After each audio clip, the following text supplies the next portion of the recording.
¿Qué tal amigos? ¿Cómo están? Hoy estoy súper emocionado. Hachki makinwo, estoy feliz. Tumenbela 10 tuwina lilmayo u imbesa titulakale kichpan naobo. Porque el día de hoy, 10 de mayo, es el Día de las Madres. La entune kintzaklechan hatsotsibti yuboba. Por eso les pongo este mensaje para que escuchen. Cuya alikbeya dice de esta manera. Nae chen juntul yantimpuksi kali. Hel bisheche mina anuhel. Nae chen juntul yantimpuksi kali. Hel bisheche mina anuhel.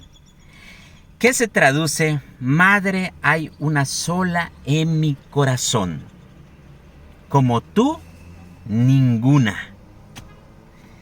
Lentune pues quien tu jajilipuxica titulaca lenabo. Por eso mando este mensaje de todo corazón a todas las madrecitas. Kananta baesh, cuídense.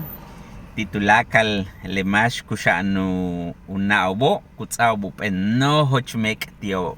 A todas y todos los que tengan madre en vida, pues que le regalen un fuerte abrazo. Tsuy mek, así, tsuy, fuerte. Kananta baesh, cuídense.